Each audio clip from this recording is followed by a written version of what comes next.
નમસ્કાર. આજના આ ખાસ વિશ્લેષણમાં આપ સૌનું સ્વાગત છે.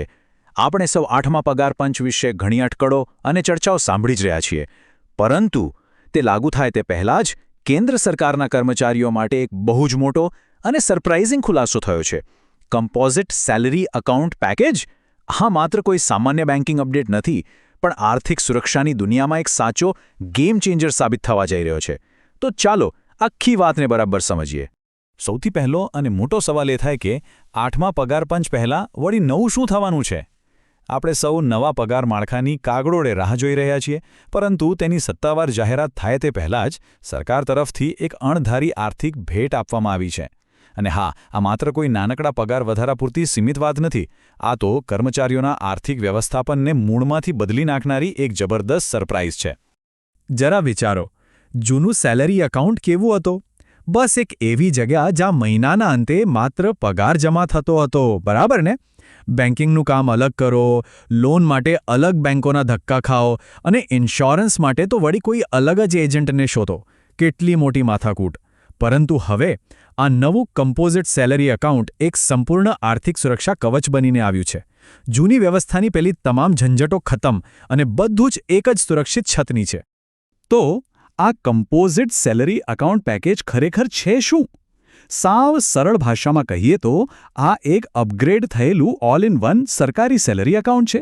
હવે રોજિંદી બેન્કિંગ સેવાઓ, સંપૂર્ણપણે ફ્રી ઇન્સ્યોરન્સ અને સસ્તા દરે લોન, આ બધું સીધું એક જ ખાતામાં. એટલે કે જે ખાતું અત્યાર સુધી માત્ર પગાર સાચવી રાખતું હતું, તે હવે સત્તાવાર રીતે એક મજબૂત આર્થિક ઢાલ બની ગયું છે. વિભાગ 1, વિશાળ વીમા સુરક્ષા. ચાલો આ પેકેજનું ફટાફટ અનબોક્સિંગ શરૂ કરીએ અને જોઈએ કે તેમાં કયા મોટા ખજાના છુપાયેલા છે. આમાં સૌથી મોટું આશ્ચર્ય તો આ ફ્રી ઇન્સ્યોરન્સના લાભોનું છે. હવે આ આંકડો સાંભળીને કદાચ નવાઈ લાગશે. 2 કરોડ રૂપિયા. જી હા, આ કોઈ નાની સૂની રકમ નથી. આ પેકેજ અંતર્ગત 2 કરોડ રૂપિયા સુધીનો એર એક્સિડન્ટ ઇન્સ્યોરન્સ એટલે કે હવાઈ અકસ્માત વીમો બિલકુલ ફ્રી આપવામાં આવે છે. અણધારી દુર્ઘટના સમયે પરિવારની આર્થિક સુરક્ષા સુનિશ્ચિત કરવા માટે આ ખરેખર એક બહુ જ મજબૂત શરૂઆત છે. અને આ સિલસિલો અહીં જ નથી અટકતો. આગળનો બીજો મોટો આંકડો છે 1.5 કરોડ રૂપિયા. આ છે પર્સનલ એક્સિડન્ટ કવર. આપણે સૌ જાણીએ છીએ કે જીવનમાં અણધારી આફતો કહીને તો આવતી નથી. અને આવા કટોકટીના સમયે 1.5 કરોડ રૂપિયા સુધીનું વીમા કવચ હોવું એ કોઈપણ પરિવાર માટે બહુ મોટી રાહતની વાત છે. આ સુરક્ષા શૃંખલાનો અંત્યમ અને અત્યંત મહત્વનો આંકડો છે 20 લાખ રૂપિયા. આ છે ટર્મ લાઈફ ઇન્સ્યોરન્સ.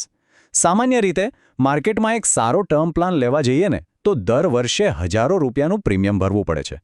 પરંતુ આ નવા કમ્પોઝિટ એકાઉન્ટ સાથે તે બિલકુલ ફ્રી મળે છે. છે ને કમાલની વાત? અને સૌથી રસપ્રદ બાબત તો એ છે કે આ સુરક્ષા માત્ર મૃત્યુની સ્થિતિ પૂરતી જ સીમિત નથી.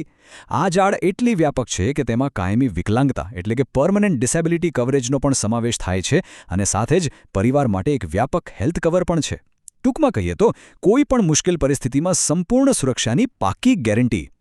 વિભાગ 2, રોજિંદા બેન્કિંગના ફાયદાઓ. કટોકટીઓ અને વીમાની વાતો તો થઈ.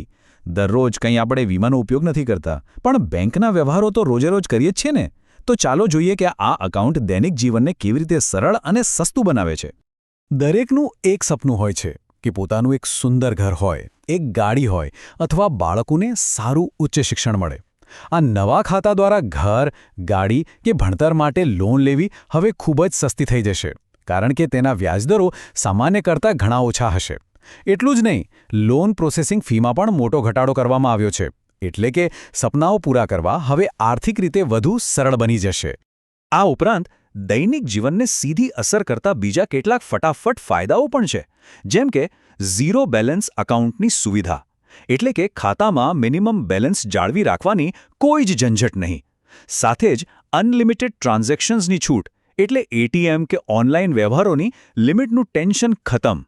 અને જો બેંકમાં લોકર જોઈએ તો તેમાં પણ સ્પેશિયલ ડિસ્કાઉન્ટ. આ બધું જ રોજિંદા બેન્કિંગને એકદમ સ્મૂધ અને તણાવમુક્ત બનાવે છે. વિભાગ 3, અંતિમ આર્થિક ઢાલ.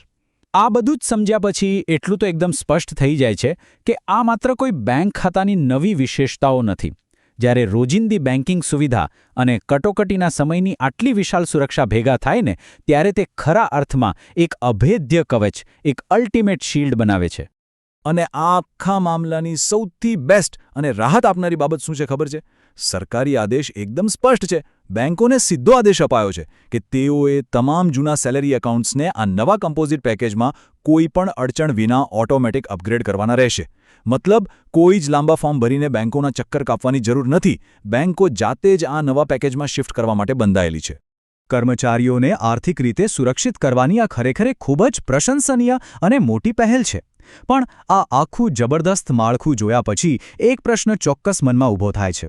શું આ all in one safety net ભવિષ્યમાં તમામ પગારદાર વ્યાવસાયિકો માટે એક નવો બેન્ચમાર્ક બની જશે? જો સરકારી ક્ષેત્રમાં આવું મજબૂત કવચ બની શકે છે, તો શું ભવિષ્યમાં ખાનગી ક્ષેત્રમાં પણ આવી જ કોઈ ક્રાંતિ જોવા મળશે ખરી? આના પર ચોક્કસથી વિચાર કરજો. આજના આ વિશ્લેષણમાં જોડાવા બદલ ખૂબ ખૂબ આભાર.